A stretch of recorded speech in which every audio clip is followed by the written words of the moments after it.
Oi, gente. A gente dá início agora à nossa aula, a nossa prática 4, né? E eu dividi a prática 4 em dois vídeos, porque senão acho que ia ficar muita coisa. Então, primeiro, esse vídeo a gente vai falar de distinção de grupos, tá? Então, aqui a gente trata especificamente de análise discriminante e análise canônica, e depois eu faço um segundo vídeo para a gente falar de sinal filogenético, reconstrução de forma. Então, vamos lá. Gente, mais uma vez então, a gente vai voltar naquele projeto que a gente trabalhou nos últimos dias, né? Que é esse projeto do Morphojay, desculpa, que é o Morphogel 2023. Então eu vou abrir esse projeto aqui no Morphojay. File, Open Recent Project, Morphogel 2023. Então a gente tem aqui tudo que a gente já fez até agora, né? A gente fez análise de erro, a gente fez PCA, a gente fez regressão e depois trabalhou com resíduo da regressão.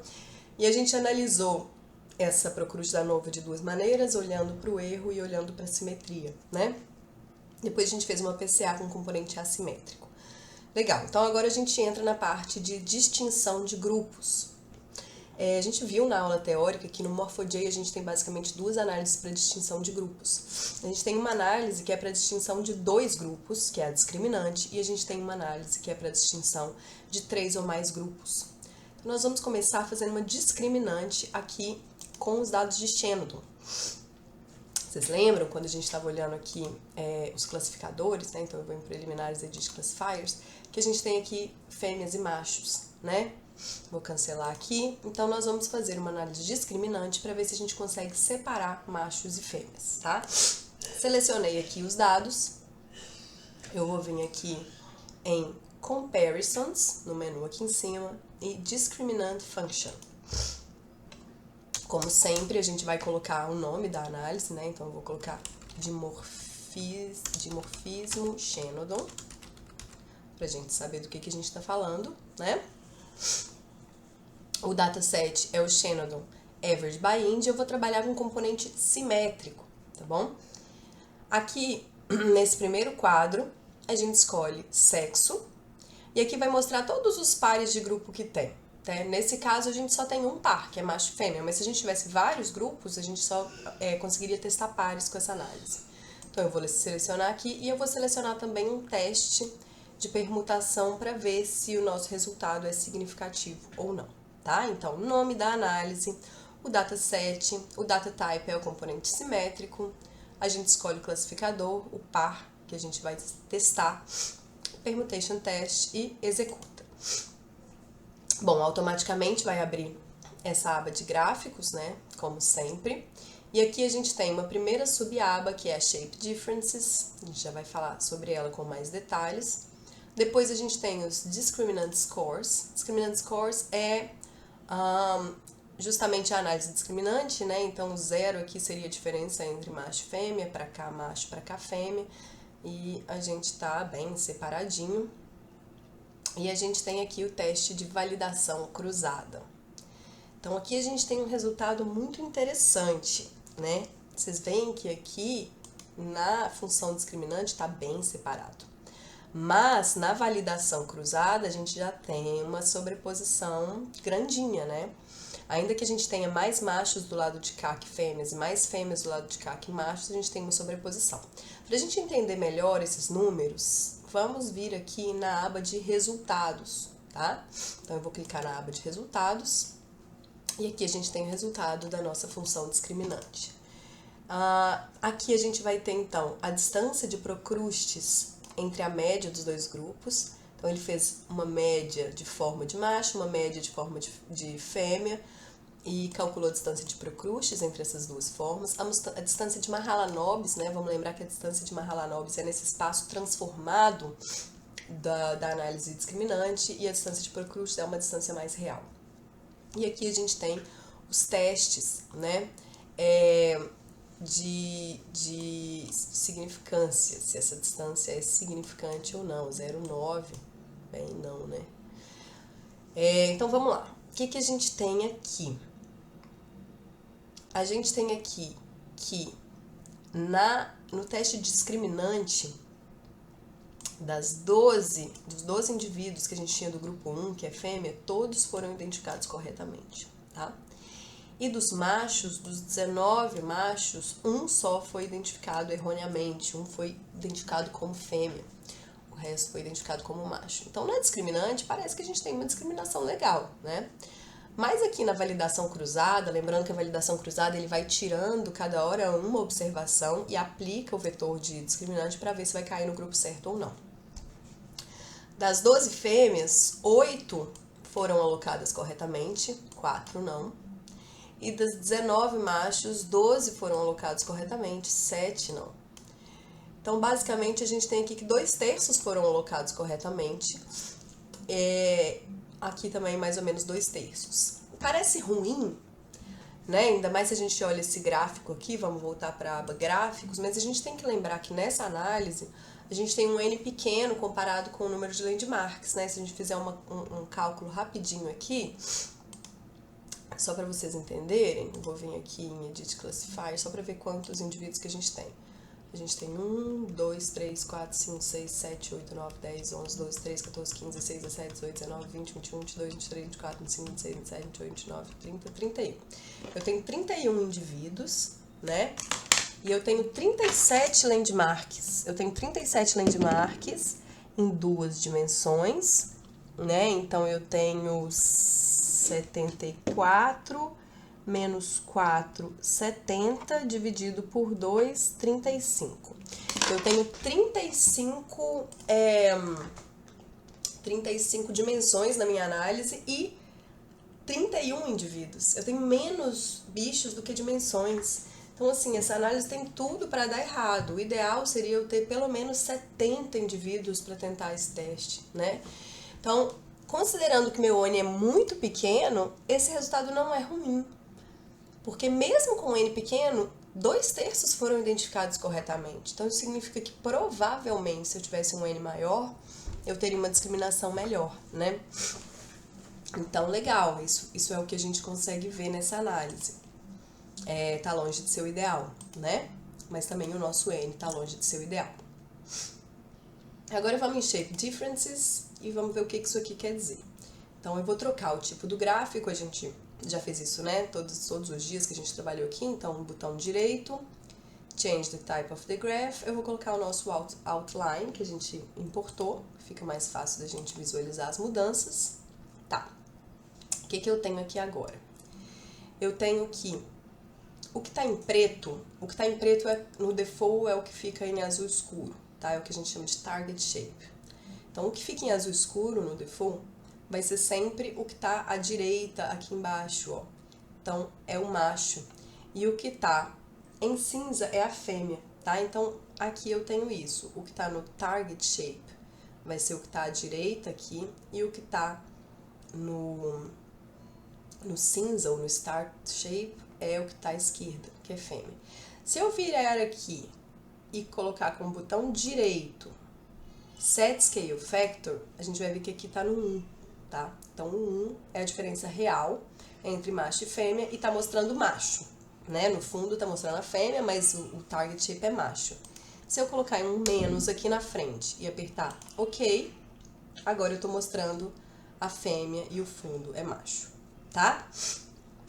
Bom, legal. Então, vamos voltar agora lá. E aí, ó, lógico, né? Se você vai mostrar isso, você vem aqui, você exporta esse gráfico e esse gráfico, né? Então, cross-validation discriminante, a gente sabe que macho está para a direita, fêmea está para a esquerda. A gente exporta essas formas aqui e monta a prancha mostrando quem que é macho e quem que é fêmea, tá? Uma coisa que pode ser interessante fazer, que eu já fiz em alguns artigos, é você vir aqui, vou clicar de novo com o botão direito, Set Scale Factor. Tá? Então, primeira opção lá. Pode ser interessante você maximizar essa diferença. Então, a diferença aqui, na verdade, ela está bem visível, né? Mas se fosse uma diferença muito pequena, a gente poderia vir aqui e colocar menos 5. Então, a gente estaria maximizando essa diferença em 5 vezes só para ficar mais visível, tá? Isso pode ser interessante em alguns casos. Então, essa aqui não é a diferença real. Essa é a diferença entre machos e fêmeas maximizada em 5 vezes para ficar mais visível quais são as diferenças, tá? Então, eu vou voltar em Project Tree para a gente conversar um pouco sobre isso que a gente fez. A gente fez aqui uma discriminante, né? Mas a gente usou esses dados aqui para fazer a discriminante. E vamos lembrar que a gente tem uma diferença de tamanho. Fêmeas são maiores que machos, a gente viu isso lá na nossa regressão.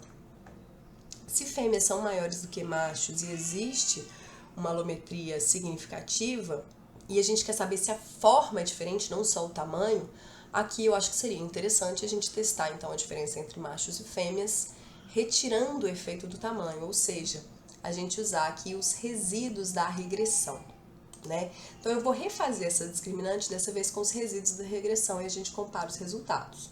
Então, selecionei aqui o resultado da regressão, eu vou vir em Comparison, Discriminant Function.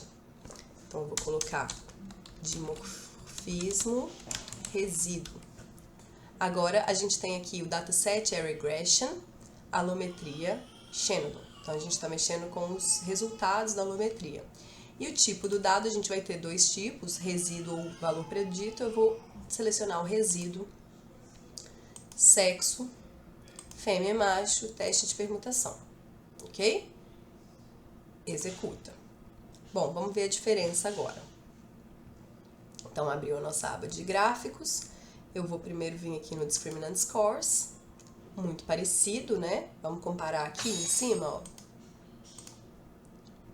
Tá? Então, tá parecido, né? Parecido. E agora vamos no Cross Validation. Eita, agora tá uma bagunça esse Cross Validation, né? Parece que piorou. Então, vamos lá nos resultados. Agora, olha só o que a gente tem. O resultado da discriminante tá muito parecido, né? Eu tenho todas as fêmeas alocadas corretamente e apenas um macho alocado erroneamente. Agora, da Cross Validation, de fêmeas, a gente teve mais fêmeas alocadas em macho do que em fêmeas, tá? E aqui, os machos, a gente teve mais machos alocados em fêmeas do que em machos. Então, esse resultado aqui, agora sim, ele é um resultado condizente com uma análise que tem um N pequeno comparado ao número de dimensões da análise, né? Eu tenho 35 dimensões e 31 indivíduos. Então, basicamente, se eu tentar separar eles, qualquer separação que eu fizer vai dar certo. Mas na hora que eu faço o teste de validação cruzada, sempre vai dar essa confusão. Por que isso aconteceu quando a gente usou os resíduos, gente? Porque aqui o efeito do tamanho estava fazendo estava confundindo esses dados, né? Fêmeas e machos estão separados, mas é porque fêmeas são maiores que machos. Então, provavelmente essas 8 fêmeas que foram identificadas corretamente, esses 12 machos que foram identificados corretamente, é porque a diferença de tamanho deles é muito grande, né? Aqui devem ser as fêmeas grandes e aqui as pequenas, por exemplo, tá? Então, aqui parece que a gente tem um efeito do tamanho, assim, dando um viés nesse resultado. Quando a gente tira o efeito do tamanho, aí realmente a gente não consegue separar machos e fêmeas com esse N, tá? Pode ser que se a gente aumentar esse N, a gente consiga. Mas aqui foi um exemplo bem claro da importância de usar os resíduos, dependendo da nossa pergunta, né? Aqui a gente estava mascarando que a diferença entre machos e fêmeas, na verdade, não é uma diferença de forma, é uma diferença alométrica, né? Então, vamos voltar lá no Project Tree. Então, a gente já aprendeu a fazer discriminante, a gente fez a discriminante com os dados brutos e com o resíduo, né? E agora a gente vai trabalhar com a canônica. A canônica é aquela análise que vai testar 3 ou mais grupos. Esses dados que a gente não consegue fazer isso, então a gente vai importar um novo dataset, tá? Então, para isso, a gente vai vir em File, Create New Dataset, segunda opção. Eu vou colocar aqui cobras SPP, tá? A gente vai trabalhar com várias espécies de serpentes. A gente tem 2 dimensões, a gente tem simetria objetiva, vocês vão ver que são os mesmos landmarks. Vamos colocar aqui TPS, os nossos dados são TPS. E aí, pessoal, nós vamos abrir, vamos ver aqui, nós vamos abrir, então, aquela pasta participantes que eu passei para vocês, arquivos prática, arquivos, vamos abrir esse arquivo TPS aqui que está escrito Canônica Curso MG, tá? Então, selecionem aí Canônica Curso MG, Create Dataset. Finish Reading, né? Parece que deu tudo certo. Vamos para o Project Tree. A gente tem um novo dataset aqui. Bom, aqui vai ser bom que a gente vai até relembrar um pouco o que a gente fez nas outras aulas. Então, a primeira coisa que a gente faz quando a gente importa um dataset é sempre o quê? Preliminares, New Procrustes Fit, a gente vai fazer a sobreposição de Procrustes, né? Alinhar pelos eixos principais, Perform Procrustes Fit, ele tá me perguntando se são esses os pares. Eu falo que é, então eu vou aceitar. E agora ele vai me dar aqui o componente simétrico e assimétrico, até bom, vamos conversar um pouco sobre isso aqui antes. Então, só pra gente relembrar, cada bolinha azul é a média, a gente tá no componente simétrico, é a média da localização de cada landmark e cada pontinho preto aqui é um indivíduo, tá? Agora, no componente assimétrico é a mesma coisa, só que lembrando que é a diferença do indivíduo para a média, né, cada pontinho. E vocês podem ver, tá difícil de enxergar porque é bem sutil, mas alguns landmarks, ó, 28, 25, 34, vocês vão ver que tem uma bola azul clara atrás da azul escura, tá? Então, a bolinha azul clara é a tendência da assimetria direcional, tá? Porque a gente tem bem levinho aqui. Ok, vamos voltar agora para o Project Tree, a gente já fez sobreposição de Procrustes, a gente pode vir aqui na preliminares e ver se tem outliers, né? Então, preliminares, find outliers. Vamos ver se a gente trocou algum landmark. Vou colocar aqui. Aqui, gente, a gente está trabalhando com mais de uma espécie. Então, obviamente, a gente vai ter uma curva muito mais maluca aqui, né? Porque a gente tem uma variação de tamanho muito maior, tá? Então, aqui a gente tem uma variação de tamanho, mas não me parece um problema de marcação. A gente tem uma variação de tamanho mesmo.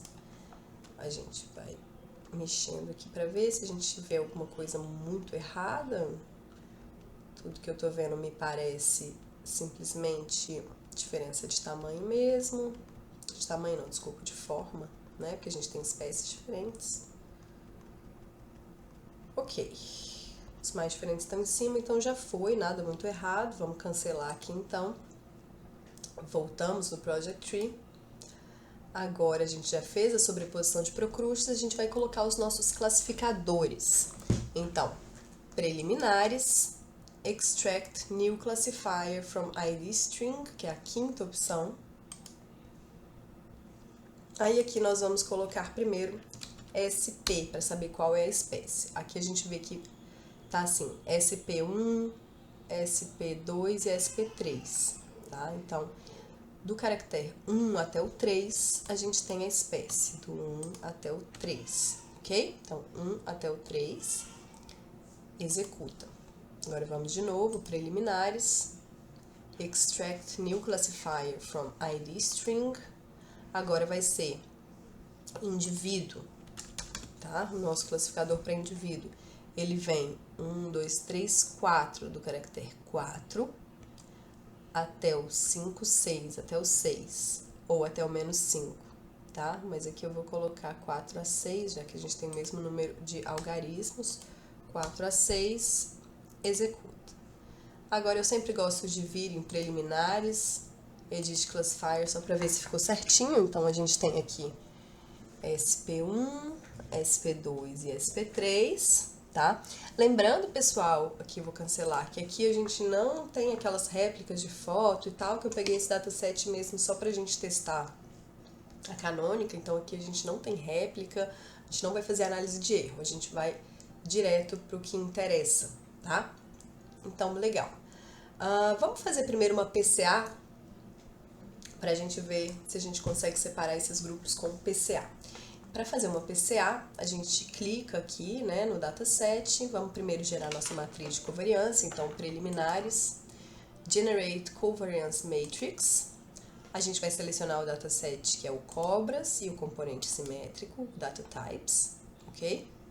Aqui a gente tem todos os outros datasets que a gente tem aqui já no nosso projeto, né? Então, executa. Temos aqui a nossa matriz de covariância, a gente clica na matriz de covariância. E agora vamos, então, rodar uma PCA com isso. A gente vai vir em Variation, Principal Component Analysis. E a gente tem aqui a nossa PCA, então, End Values, vamos para os PC Scores. Ó, antes de colorir aqui, já me parece que a gente tem 3 grupos aqui com alguns outliers, né? Então, vamos clicar com o botão direito, como sempre. Eu vou aumentar os pontos, então, Resize Data Points, vou colocar 10 aqui. Botão direito, Color the Data Points.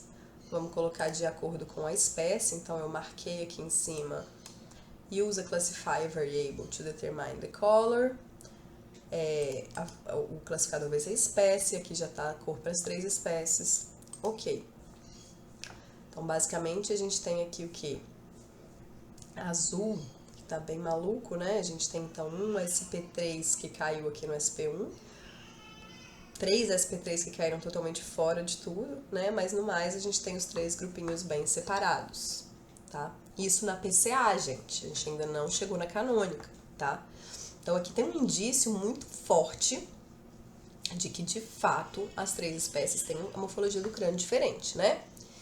Então, uma coisa que a gente pode fazer e deve fazer aqui agora é fazer uma análise de regressão, né? Então, vamos lá no Project Tree, vamos clicar aqui em cobras, tá? E vamos fazer uma análise de regressão. Então, Covariation, Regression. A gente vai testar agora alometria SPP.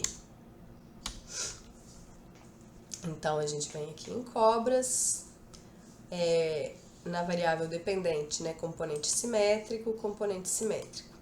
Agora, variável independente, cobras, tamanho de centroide. Agora eu vou trabalhar com o log do tamanho de centroide, tá? Porque a gente tem mais de uma espécie, a gente tem uma variação de tamanho maior aqui, então eu vou trabalhar com log, mas acho que não faria muita diferença. Vamos marcar aqui um teste de permutação. E, gente, lembra que a gente falou de fazer a regressão dentro dos grupos? A gente tem 3 espécies. Pode ser que o vetor de alometria das 3 não seja o mesmo. Então, a gente vai fazer aqui Pooled Regression within Subgroup. Vamos marcar a espécie, SP, tá? Então, agora a gente executa. Ok. Então, vamos ver o que a gente tem. Vamos primeiro em Scores. Olha que legal. Eu vou colorir isso aqui pra gente ver, mas me parece que a gente tem curvas diferentes aqui, né, de alometria. Então, vou clicar com o botão direito. Primeiro, Resize Data Points, vou aumentar os pontos para ficar mais visível. Vou clicar mais uma vez com o botão direito e vou Color the Data Points. Vou usar aqui o classificador de espécie. Ok. Então, aqui, o SP3, que é o azul, ele tem uma variação de tamanho bem maior, aqui eu tenho bichos muito pequenos e bichos muito maiores, mas mais do que isso, a curva de alometria dele é muito diferente, vocês estão vendo? Olha só, ele tá realmente com uma curva de alometria diferente da outra, então é importante, olha a importância da gente rodar essa pooled within subgroup, né? E aqui a gente vê os grupos centralizados, tá? Não vou colorir aqui pra gente entender. Então, botão direito, vamos Resize Data Points, deixa eu aumentar aqui para 10. Botão direito, de novo, Color the Data Points, vou usar o classificador, dá o OK. Então, só pra gente comparar, né? Aqui ele centralizou os grupos, né? No Group Center Scores. E aqui em Scores a gente tem a curva real, tá? A nossa alometria real. Vamos lá na aba de resultados pra gente ver se isso é significativo ou não, né? Então, vamos voltar ali em resultados, desce tudo, né, gente? Deixa eu descer tudo aqui. E aqui, olha que legal. Então, agora a gente tem um P muito significante, né, significativo, menos do que 0,0001 e 21,9, ou seja, quase 22% de toda a variação de forma que a gente tem é predita pelo tamanho Então aqui, vamos voltar lá no Graphics, isso aqui diz muito. Então se a gente vier aqui no Shape Changes, né, botão direito, eu vou vir aqui em Change the Type of the Graph, vamos botar o Outline, é o mesmo Outline, tá? Então vamos ver aqui, vamos voltar lá em Scores. O 0, ele vai estar mais ou menos aqui no 3,9, né? Então se a gente colocar 3,9 até 4,6, 0,7 para mais, 0,7 para menos, para a gente entender essa variação de forma. Então, botão direito, Set Scale Factor, vamos botar menos 0,7, ok? Então, essa é a forma que a gente encontra associada aqui a essa parte do gráfico, tá? Aos centroides menores, que é esse bichinho aqui. Agora, se a gente for lá em Shape Changes, vamos lá, botão direito, Set Scale Factor, vou colocar agora mais 0,7, ok, essa é a forma que a gente tem aqui dos bichos maiores, tá? Voltar em Shape Changes, então basicamente o que a gente tem aqui, né, a gente tem que ao longo do tamanho, o focinho ele fica proporcionalmente maior, a caixa craniana proporcionalmente menor, o supratemporal ele fica maior e mais paralelo em relação ao eixo anteroposterior ao eixo anteroposterior do crânio. A gente tem a porção posterior da caixa craniana mais estreita, tá? Então essa é a diferença que a gente vê. E agora, gente, vocês lembram que antes em Shenodon a gente tinha só 7% da variação explicada pelo tamanho, agora a gente tem quase 22%, né? É uma coisa realmente muito expressiva. Então vamos voltar em Project Tree. Vamos fazer agora a mesma PCA com os resíduos aqui da alometria, só pra gente ver o que acontece agora, né?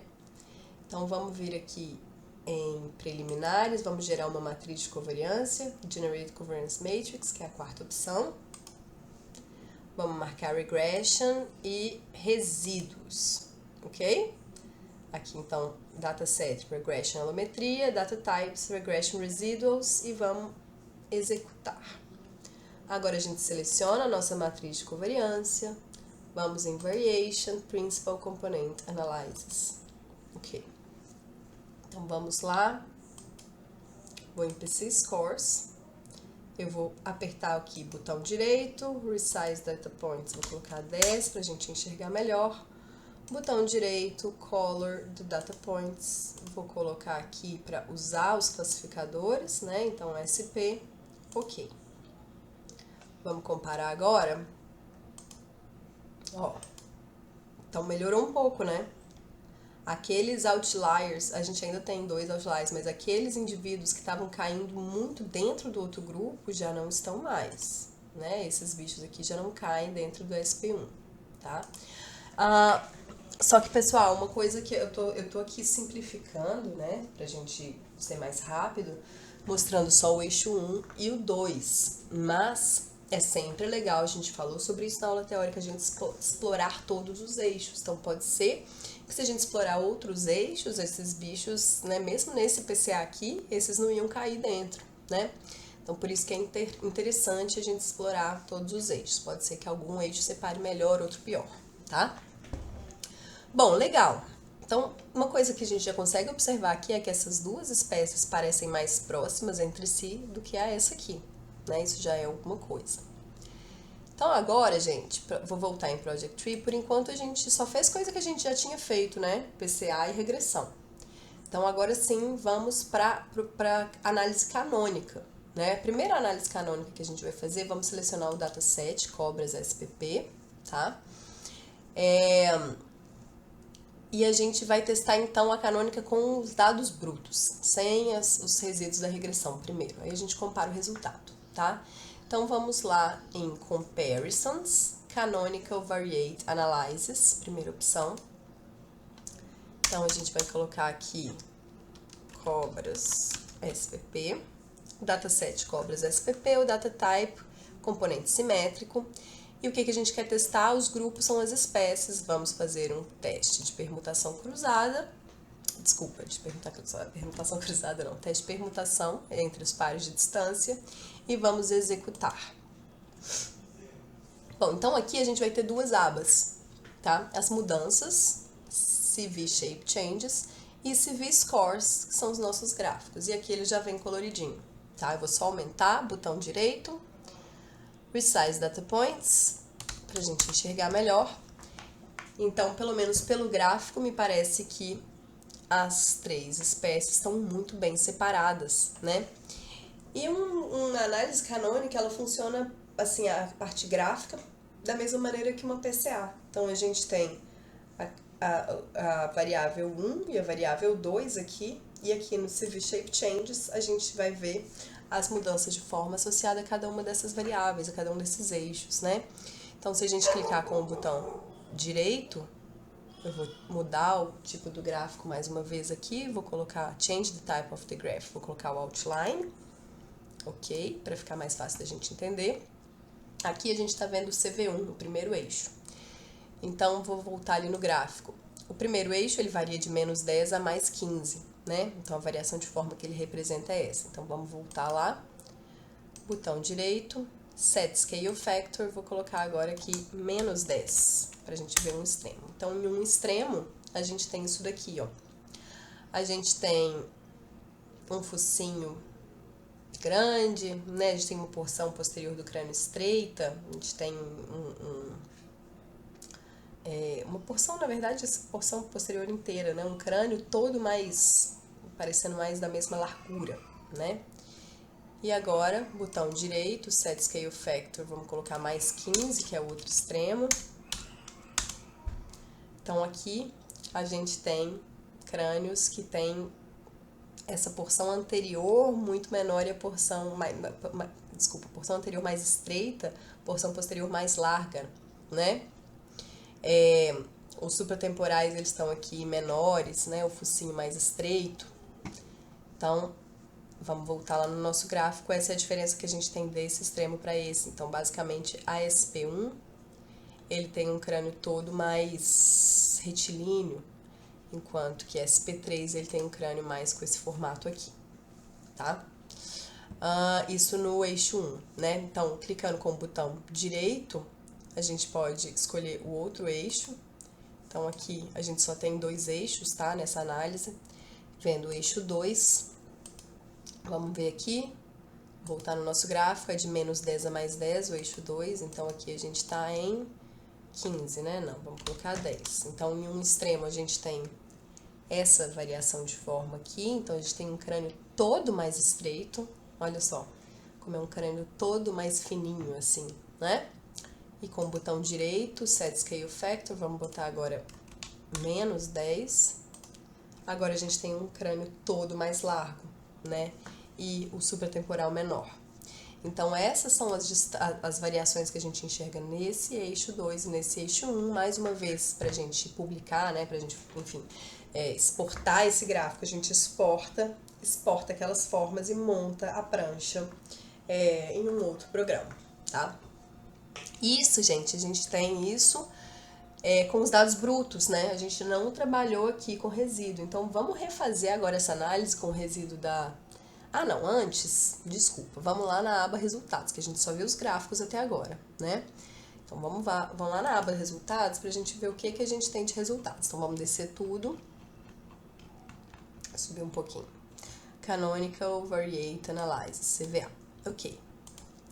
Então, a gente tem 3 grupos. A SP1 a gente tem 30 indivíduos, a SP2 30 indivíduos, a SP3 18 indivíduos, tá? O primeiro eixo, o CV1, ele representa 76,3% da variação e o CV2, 23,6%. Aqui a gente só tem 2 eixos. Aqui a gente tem distância de Mahalanobis entre os grupos, tá? Então, SP1 com SP2, 9,3%. SP1 com SP3, 17%. Então, mais uma vez, aquilo que a gente tinha dito, vendo o gráfico. SP1 e SP2 são mais parecidas entre si do que a SP3, né? SP2 com SP3, 15%. Agora, o teste de permutação quer dizer que essas distâncias elas são significativas. Isso foi a distância de Mahalanobis, agora é a distância de Procrustes, tá? Então, mais uma vez, SP1 com SP2 a gente tem 0,04, e SP1 com SP3 0,007, e SP2 com SP3 0,008. Então, mais uma vez, temos que SP1 e SP2 são mais próximas entre si, morfologicamente, do que a SP3. E, mais uma vez, deu significativo, tá? E aqui são os valores dos vetores. Ok, vamos lá agora em Project Tree. E vamos refazer essa análise agora com os resíduos da regressão, pra gente ver se vai ficar a mesma coisa, né? Porque, mais uma vez, a gente viu que 22% de toda aquela variação de forma que tinha era explicado pelo tamanho. Então, provavelmente, quando a gente tira esse efeito do tamanho, deve mudar pelo menos o que cada eixo explica. Então, eu vou marcar aqui os resíduos, o resultado da regressão, tá? Agora, a gente vai vir aqui, mais uma vez, em Comparisons, Canonical Variate. Agora, eu vou colocar CVA, resíduos, reg, que são os resíduos, regression, alometria, residual, espécie. Então, dataset, os resultados da regressão, data type, os resíduos, classificador, espécie, vamos fazer o teste de permutação, executa. Ok, então agora vamos lá no CV Scores, botão direito, Resize Data Points para ficar mais legal. Vamos comparar os gráficos. Muito parecidos, né? Muito parecidos os gráficos. Pouca diferença aqui. Tá, vamos ver agora as formas associadas com cada uma. Então, de novo, menos 10 a mais 15. Então, vou entrar em PC Shape Changes. Botão direito, vou colocar a Outline, para ficar mais fácil.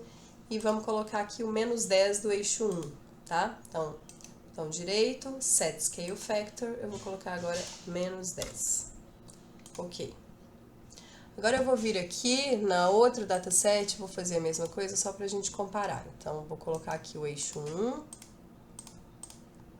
e vou colocar menos 10, ok.